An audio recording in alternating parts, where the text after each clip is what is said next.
সন্দেহজনক ছিল। আটকানোর পরে উনি বলছে যে এটার মধ্যে জরুরি সরবরাহ। গাড়িতে কি লেখা ছিল? গাড়ির মধ্যে কি লেখা? জরুরি ওষুধ সরবরাহ লেখা ছিল। আমার সন্দেহ হয় ও গিয়ে লাইসেন্স চেক করে। আমার লাইসেন্স ঠিক আছে, আমরা এটা চেক করতে চাই, বাট উনি চেক করতে দিবে না। তখন দিবে না, উনি বলতেছে যে এটার মধ্যে ঘর বাড়ি চেঞ্জ করার জন্য কিছু দোকান আছে। প্রথমে যখন আমরা জিজ্ঞেস করছিলাম যে এটার ভিতরে কি আছে, এরপর যখন আমরা চেক করার কথা বলি উনি চেক করতে দিবে না, জোর করবো কোন গাড়ি আমরা আটক করি। যখন চেক করতে যাই তখন দেখি আমরা সব রাষ্ট্রীয় সম্পদ, এই দেখেন অ্যান্টনি জেনারেলের, আওয়ামী লীগের এইসব জিনিস ওনারা এক জায়গা থেকে আরেক জায়গায় স্থানান্তর করছিল বা পাচার করছিল, এরকম কিছু। তো উনি আমাদের ভুল তথ্য দিতেছিল।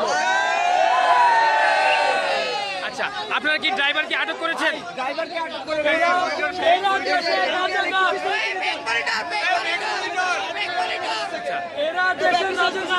আচ্ছা, আপনারা কি ড্রাইভারকে আটক করেছেন? ড্রাইভার কোথায় আছে? আপনি কি এই গাড়ির ড্রাইভার ছিলেন? আচ্ছা, এখানে কি হয়েছে বলুন তো? এগুলো কার মালামাল? কার বাসা এটা? কার বাসা? আপনি কার আন্ডারে আছেন? হ্যাঁ, এই যে আপনি এই গাড়িতে এই মালগুলো ঢুকাইছেন, কে অনুমতি দিচ্ছে? কে ঢুকাইছে? হ্যাঁ, আচ্ছা আচ্ছা, কে উঠাইছে? নাম কি তার? আপনাকে যে কে উঠাইছে আপনার নাম কি? আপনি যে এই মালগুলো উঠাইছেন সে তার নাম কি? কোন কোম্পানি? কোন কোম্পানি গাড়ি? কোন কোম্পানি? হ্যালো, আচ্ছা, হ্যাঁ, লাউড দাও। আরে আমি আপনার বাবা বলছিলাম, একটু তাড়াতাড়ি আপনার প্রোডাক্টগুলো নিয়ে যান। হ্যাঁ হ্যাঁ হ্যাঁ, ভালো ছেলের মতো এসে নিয়ে যান। এখন কি মালিক ফোন করছে? গাড়ির মালিক? আচ্ছা, আমরা কথা বলবো ড্রাইভারের সাথে। আপনি নিশ্চয়ই জানেন এই মালগুলো কার এবং ফাইলগুলো কার, কে গাড়িতে উঠিয়েছে? কেন জানেন না? আপনি ড্রাইভার। আস্তে, আপনি একজন ড্রাইভার, আপনি একজন ড্রাইভার, আপনি নিশ্চয়ই কারো আন্ডারে চাকরি করেন। তাহলে সেই লোকটার নাম কি যার আন্ডারে চাকরি করেন? ফয়সাল স্যার। উনি কি করেন? এই কোন ওষুধ কোম্পানি? নাম কি ওই কোম্পানি? ওই কোম্পানির নাম কি? হ্যাঁ, তাই আপনাকে যে এই মালটাই দিছে, কে উঠাই দিছে? উনি কে? বাসার লোক। আপনার কোনো সমস্যা? ড্রাইভার ওষুধ সরবরাহ আপনি বলেছেন কেন দিলেন? আপনাকে যখন আমি প্রথমে ধরছিলাম, আচ্ছা, এক মিনিট, চুপ থাকেন। আপনাকে যখন আমি প্রথমে ধরছিলাম, আমি জিজ্ঞেস করছিলাম সুন্দরবনের আঙ্কেল ভিতরে কি আছে। আপনি আমার সুন্দরবনে যখন দিচ্ছেন ওষুধ আছে, মেমো দেখাইছে ওষুধ। তা আমি খুশি হলাম যে না থাক, ঠিক আছে। তারপরে মনে সন্দেহ লাগলো কথাবার্তা শুই না। তা আমি বললাম যে গাড়িটা তো চেক করি।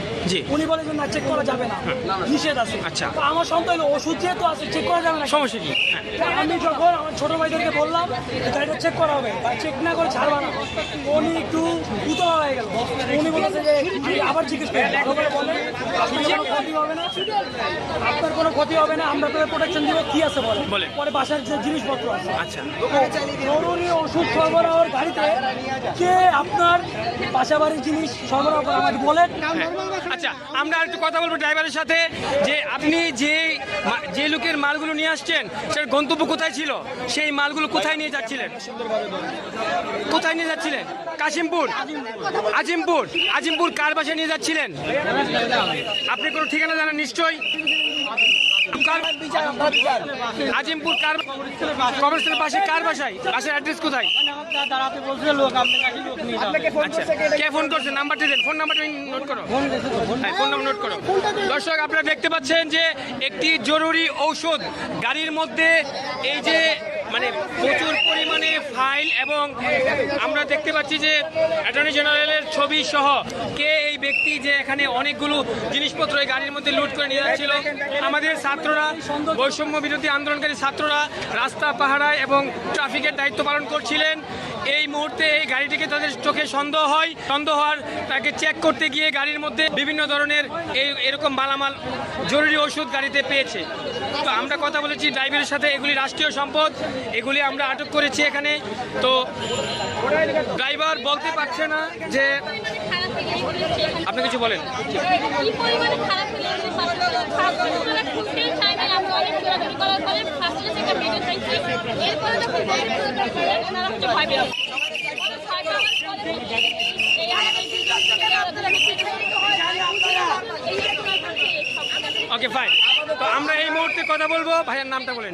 হোসাইন মোহাম্মদ ফিয়াজ। হোসেন মাহমুদ একজন আন্দোলনকারী স্টুডেন্ট ছিলেন, যিনি হচ্ছে রাস্তা পরিচালনার দায়িত্বে আছেন বর্তমানে বাটা সিগন্যাল মোড়ে, যার দায়িত্বে কিছু স্টুডেন্টরা এখানে রাস্তাগুলোকে ভালো করে পাহারা দিচ্ছিল এবং গাড়িগুলোকে ভালো করে সাইড করছিল। তো আমরা তার মধ্যে কিছু কথা শুনবো। বলো। আমরা ওনাকে আটক করার পর আপাতত এই গাড়ির যে পণ্যগুলো ছিল, দ্রব্যগুলো ছিল, এগুলো বাহির করছি। হ্যাঁ। বাহির করার পর ওনার গাড়ি আটক করে রাখছি, হ্যাঁ। ওনার লাইসেন্স আটক করে রাখছি। গুড। ওনার যে প্রতিষ্ঠানের মালিক, যে গাড়ির মালিক, উনি আসবে, ওনাদের সাথে কথা বলবো। জি। গাড়ি পুরোটা চেক করার পরে আমরা আইন শৃঙ্খলা বাহিনীর হাতে ওনাদের তুলে দিন। হস্তান্তর করে দিন। তো ধন্যবাদ সবাইকে। আমরা দেখতে পাচ্ছি যে এখানে যে গাড়িটি আটক হয়েছে, এখন যেই পরিমাণ মানুষ এখানে আসছে এবং বিভিন্ন ধরনের যে সরকারি documents নাই। সব কিছু সরকারি ডকুমেন্টস আমরা দেখতে পাচ্ছি। এরে প্রথমে দেখে আমার সন্দেহ হয়েছে। আচ্ছা আচ্ছা আচ্ছা। সর্বপ্রথম এর দেখে সন্দেহ হয়েছে কোনো চেহারাই আইন বিচার বিভাগ। এই যে আমরা দেখতে পাচ্ছি যে এখানে আইন ও বিচার বিভাগ, আইন বিচার বিভাগ, সংসদ মন্ত্রণালয় সব সরকারি সম্পদ। এখন এই মুহূর্তে আরো দেখতে পাচ্ছি বাংলা অ্যাটর্নি জেনারেল এইখানে- টোটালি। হ্যাঁ, এখানে উক্ত গাড়ির মধ্যে সুপ্রিম কোর্ট এবং আইনি অনেক ডকুমেন্ট পাওয়া গেছে। আমরা দেখবো যে গাড়িটির মধ্যে কি লেখা ছিল। এই যে আমরা আমরা দেখবো যে গাড়ির মধ্যে কি লেখা ছিল। দেখে একটু side দেন। গাড়িটি ছিল হচ্ছে, আমরা দেখতে পাচ্ছি যে এই যে সেই গাড়িটি, যে গাড়িটি ছিল অ্যাড্রুক লিমিটেড,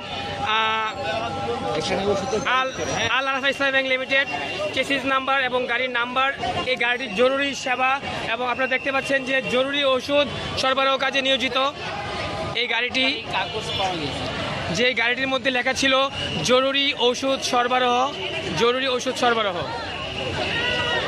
প্রচুর পরিমাণে এই গাড়ির ভিতরে বিভিন্ন ধরনের সরকারি ফাইলপত্র এবং বিভিন্ন ধরনের মালামাল পাওয়া গিয়েছে।